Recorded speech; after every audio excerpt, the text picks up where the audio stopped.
আসসালামু আলাইকুম। বাংলা সংবাদে সবাইকে স্বাগত জানাচ্ছি। আমি চিন্তিয়া হক। শুরুতেই সংবাদ শিরোনাম। ছাত্র অধিকার পরিষদ থেকে পদত্যাগের কারণ জানালেন আসিফ। এদিকে অন্তর্বর্তী সরকারের ভেতরে সুবিধাভোগীরা ঢুকে গেছে বলছেন নুরুল হক নূর। জানাবো বাংলাদেশকে নিয়ে ভারতের খেল শেষ হয়নি বলছেন ফারুক। জানিয়ে দেব শেখ হাসিনাকে দেশে এনে বিচারের দাবি যুক্তরাষ্ট্র বিএনপির। এবং সর্বশেষ জানাবো সবজি সংকটে দর চড়ছে ডিম মুরগির। দর্শক শুনছিলেন সংবাদ শিরোনাম, এখন বিস্তারিত। ছাত্র অধিকার পরিষদ থেকে পদত্যাগের কারণ জানালেন আসিফ। অন্তর্বর্তী সরকারের যুব ও ক্রীড়া উপদেষ্টা আসিফ মাহমুদ সজীব ভুঁইয়া রাজনৈতিক সংশ্লিষ্টতা নিয়ে নিজের অবস্থান স্পষ্ট করেছেন।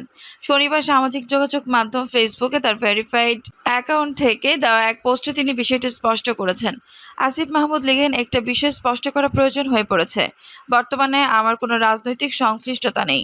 বিশ্ববিদ্যালয় জীবনে প্রথম যে রাজনৈতিক উদ্যোগের সঙ্গে যুক্ত ছিলাম ছাত্র অধিকার পরিষদ, পরে দলীয় লেজুর বৃত্তি সহ আরও কিছু কারণে ঢাকা বিশ্ববিদ্যালয় শাখার সভাপতি থাকা অবস্থায় কমিটির সকল সদস্য গত বছরের মাঝামাঝি সময়ে পদত্যাগ করি।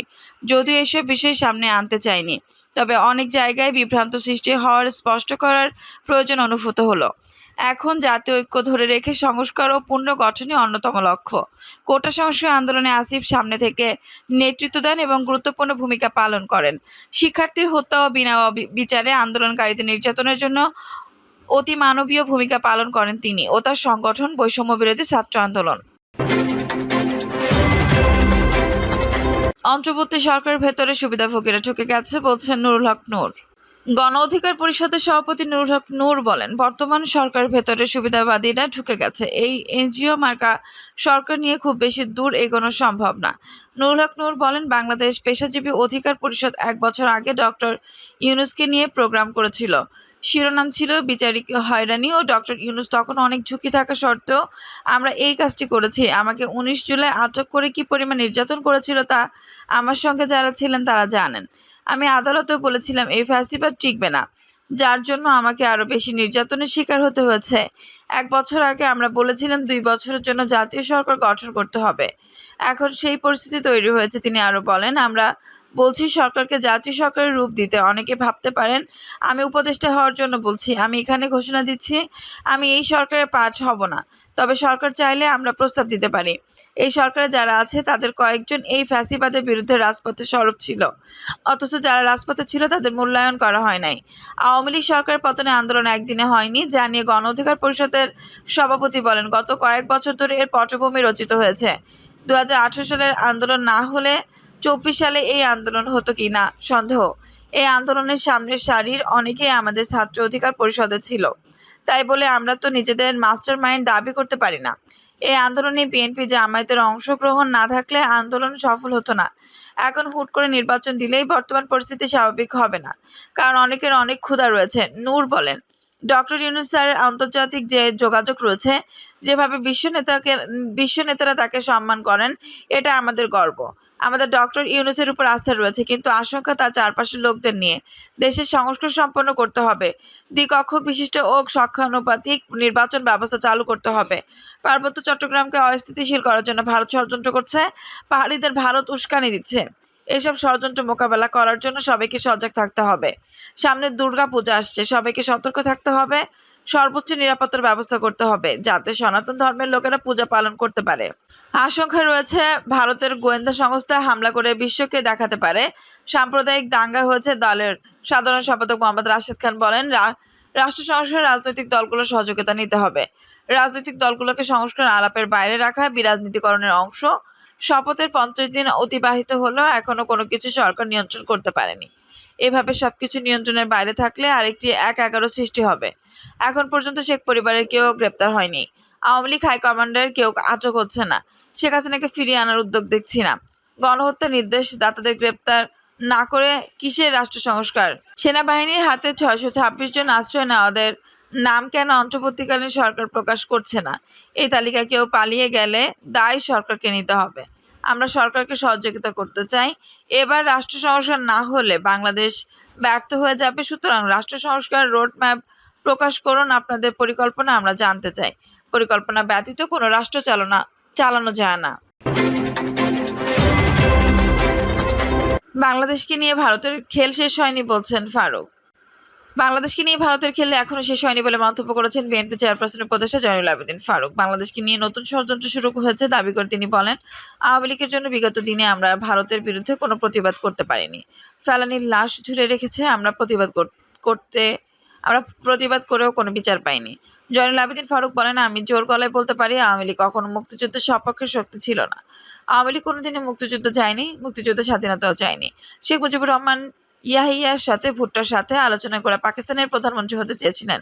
তিনি বলেন, সেই ভারত বাংলাদেশের স্বাধীনতা যুদ্ধে সহযোগিতা করেছে, আমাদেরকে আশ্রয় দিয়েছে বলে পিণ্ডের পিঞ্জিরা ভেঙে কি দিল্লির জিঞ্জিরাতে আবদ্ধ হওয়ার জন্য? প্রধান উপদেষ্টা ডক্টর মোহাম্মদ ইউনূসকে উদ্দেশ্য করে বিএনপির এই নেতা বলেন, আপনার কাছে আমাদের অনেক প্রত্যাশা পূরণের আগে আমরা জানি আপনাকে সব জঞ্জাল মুক্ত একটা বাংলাদেশ গড়ে তুলতে হবে। জানি সময় লাগবে, সেই সময় বিএনপি আপনাদেরকে দিতে চায়, অবশ্যই দেবে। সেই সময়টুকু কতটুকু হবে সেটি নির্ধারণ করবেন আপনি এবং রাজনৈতিক দলগুলো, যারা হাসিনাকে পরিত্যাগ করতে বাধ্য করেছে। বিরোধী দলের সাবেক চিফ হুইপ বলেন, হাসিনার প্রেতাত্মারা বিভিন্ন জায়গায় এখনো বসে আছে। আওয়ামী লীগের প্রেতাত্মারা আপনার সঙ্গে যেন আর বেশি দিন না থাকে সেই বিষয়ে আপনার লক্ষ্য রাখতে হবে। কেন এখনো তারেক রহমানকে বাংলাদেশে ফেরত আনা হচ্ছে না, এমন প্রশ্ন জানিয়ে সাবেক এই সংসদ সদস্য বলেন, কেন তার সব মামলা প্রত্যাহার করা হচ্ছে না? সরকার উদ্দেশ্য বলতে চাই অতি দ্রুত তারেক রহমানের সব মামলার প্রত্যাহার করে তাকে দেশে ফেরানোর ব্যবস্থা করুন। তারেক রহমান বলে দিয়েছেন, আমার দলের সাথে যারা বিগত দিনে আন্দোলন ছিল তাদের সঙ্গে আমি নির্বাচনে যাব, 2 পক্ষ বিশিষ্ট পার্লামেন্ট গড়ে তুলব।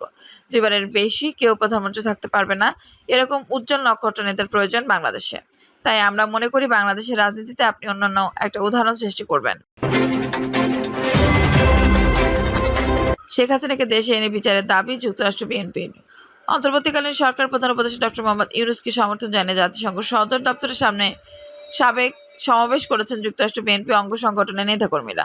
তাদের প্রত্যাশা রাষ্ট্র সংস্কার করে দ্রুততম সময় নির্বাচন দেবে অন্তর্বর্তী সরকার। এছাড়া গণঅভ্যুত্থানের মুখে ভারতে পালিয়ে যাওয়া সাবেক প্রধানমন্ত্রী শেখ হাসিনাকে দেশে ফিরিয়ে এনে বিচার করারও দাবি জানান বিএনপি নেতারা। জাতিসংঘ সাধারণ পরিষদের পেরিয়ামে দাঁড়িয়ে যখন প্রধান উপদেষ্টা ডক্টর মোহাম্মদ ইউনূস ভাষণ দিচ্ছেন, তখন সদর দপ্তরের বাইরে তার সমর্থন সমাবেশ করে যুক্তরাষ্ট্র বিএনপি নেতাকর্মীরা তার ডক্টর ইউনূসের বক্তব্যকে স্বাগত জানিয়ে বিভিন্ন স্লোগান দেন। দেশের তরুণ সমাজকে সঙ্গে নিয়ে ক্ষমতাচ্যুত হাসিনা সরকারের হাত থেকে বাংলাদেশ বাঁচানোর জন্য ডক্টর ইউনূসকে ধন্যবাদ জানান তারা। বিএনপি অন্তর্বর্তী বিষয়ক সম্পাদক বেবি নাজনীন বলেন, আমরা আশা করি সমস্ত রাষ্ট্রপ্রধানরা ডক্টর ইউনূসের বক্তব্যে সাড়া দেবেন এবং বাংলাদেশের অর্থনৈতিক পুনর্গঠনে নিশ্চয়ই এটা একটি গুরুত্বপূর্ণ ভূমিকা রাখবে।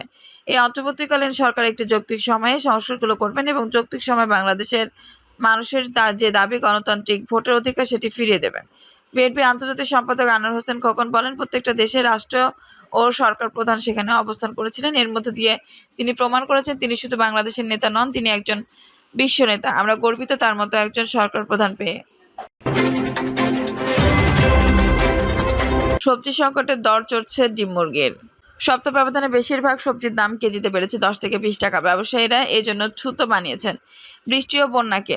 তাদের ভাষ্য, পানি জমে থাকায় চাষিরা সবজি তুলতে পারছেন না, খেতেই পচে যাচ্ছে। শাকসবজি সংকটে মানুষ ঝুঁকেছেন আমিষে, এরই চাপে চড়ছে ডিম ও মুরগির মাংসের দাম। মাস ব্যবধানে সবজি কেজিতে 20 থেকে 30, মুরগি 20 এবং ডিম ডজনে বেড়েছে 15 টাকা। ক্রেতারা বলছে, চাঁদাবাজি কমলেও অন্তর্বর্তী সরকার বাজার সিন্ডিকেট এখনো ভাঙতে পারেনি। তারই নানা ছুতোয় কলকাঠি নাড়ছে, বাড়ছে নিম্ন ও মধ্যবিত্ত কষ্ট। গতকাল বৃহস্পতিবার রাজধানীর কারওয়ান বাজার, আগারগাঁও, কাঁচা বাজার সহ কয়েকটি বাজারে প্রতি কেজি গোল বেগুন 80 থেকে 90 টাকা বিক্রি হতে দেখা যায়।